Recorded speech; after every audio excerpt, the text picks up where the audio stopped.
Hi, this is Hank reporting from Kyiv, and this is my update on Russian-Ukrainian war. Let's see what happened around Ukraine in the last 24 hours. TIFF cancelled the propaganda screening. Ukrainian specialist interviewed by MIT. Good news from the south. Fight for cultural heritage. Poles finally returned home. After public pressure, the Toronto International Film Festival has cancelled the screening of Russian propaganda film Russians at War. I talked about this yesterday and why this film should not be shown. This is not hate or oppression towards Russians, but a real denial to let them spread lies and propaganda. These people came with weapons to our land and are trying to justify their invasion. TIFF has released a statement that reads as follows.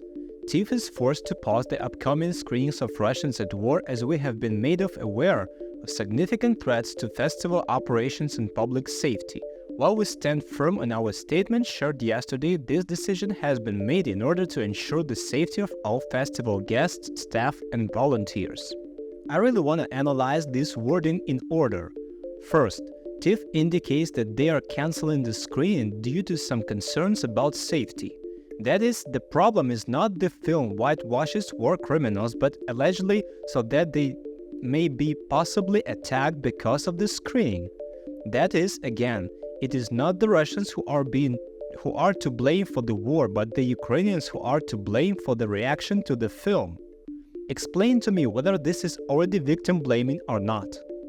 Second, TIFF emphasizes once again in two sentences that they are canceling the screening due to, quote, the safety of guests, employees, and volunteers.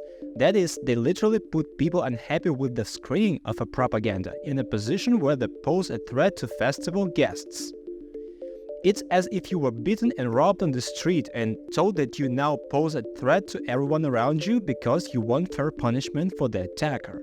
Then TIFF once again comes up with some kind of security threat if you didn't get in the first two times, and complains about what a difficult decision it was to cancel the screening, but does not back down from the very idea of showing this abomination later.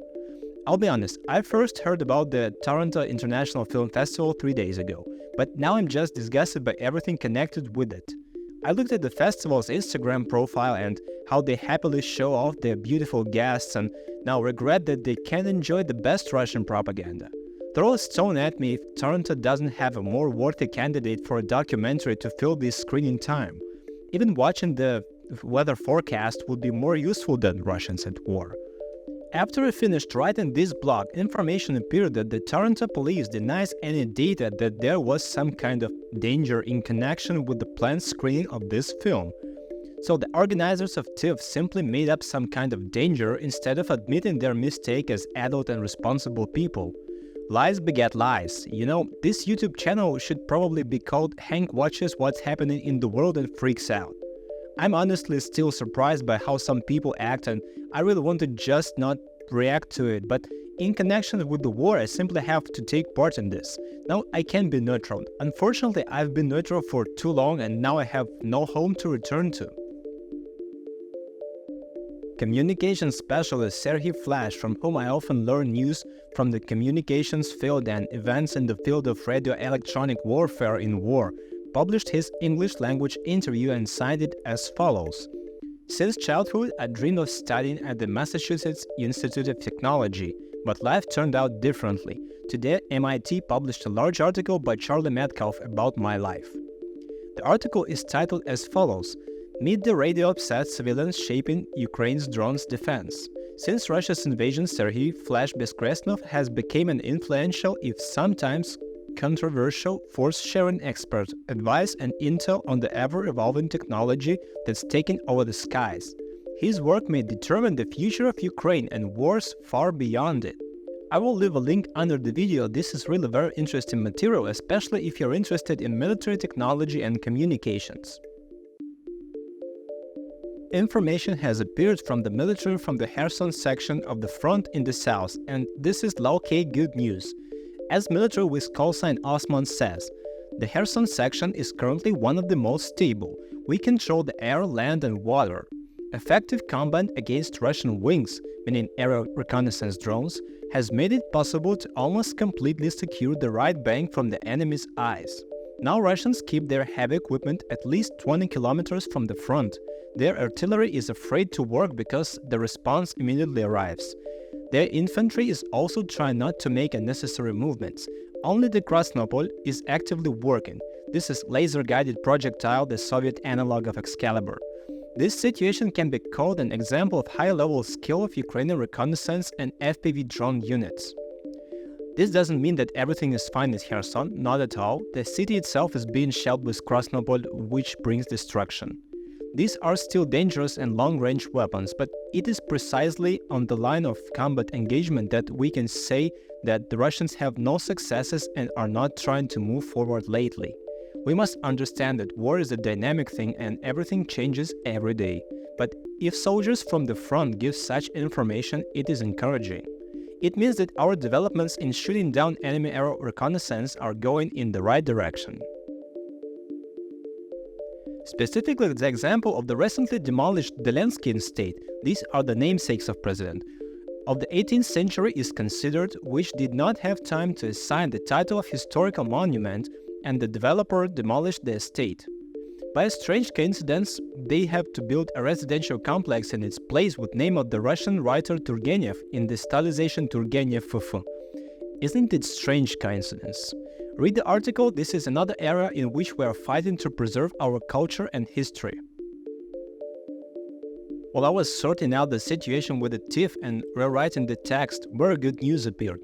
We freed 49 prisoners from a Russian captivity, and for the first time in 2 years we managed to get 15 soldiers from the Azov Brigade. They spent full 2 years there after leaving the Azov steel plant of Mariupol. This is really a big event because Russians simply refuse to return Azov fighters. At the moment, about 800 of them are still in prison, and according to those who have already been exchanged, they are treated especially badly because historically Russians have always demonized as Azov. All these legends about Nazism, about how they allegedly crucify children on crosses and mock veterans, these are just propaganda tools in action. I can personally confirm that all the Azovites with whom I have ever communicated in person, I've not seen a single manifestation of what can be called Nazism. I even studied the articles to clearly understand what is included in this concept. But I know a 70-year-old sweet woman from the Azov Brigade who went through captivity with dignity. I know a Muslim medic who saved and treated Russian prisoners of war in Mariupol. I know worthy and principled people, true patriots. And that is why I'm disgusted by Russian propaganda, which turns everything inside out. 15 people out of 800, this is only 2% of those who should return home, not to mention the whole number. We don't know how many of our people would they have. And only 15 people released in 2 years, this is critically few. I really hope that this will be the first step, and in the future we will return home all our prisoners of war alive. Among those who were returned from captivity is the father of the boy Artem. I took this photo at a demonstration of families of war prisoners last winter. The boy's mother is fighting cancer and her sister has to take care of him. This family is very happy today, their father is finally home. I can't even imagine what it is like. On Sunday, I will again photograph a demonstration of the families of prisoners of war, and there will be 1,000 people waiting for return of their loved ones. Let each of them come back, please. Friday afternoon was surprisingly calm, so I was able to write this text quite quickly.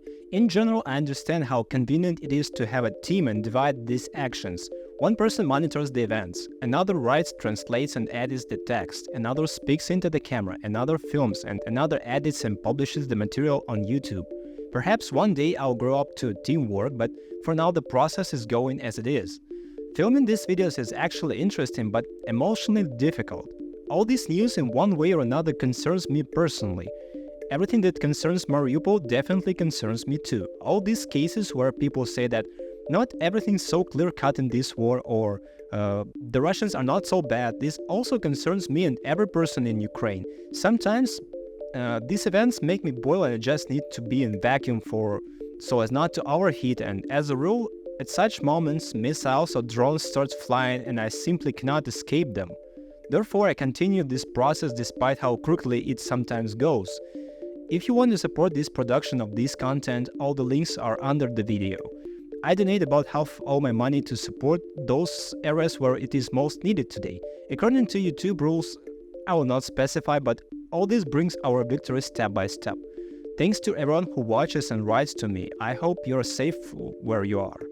This was my update on the Russian-Ukrainian war for day 933.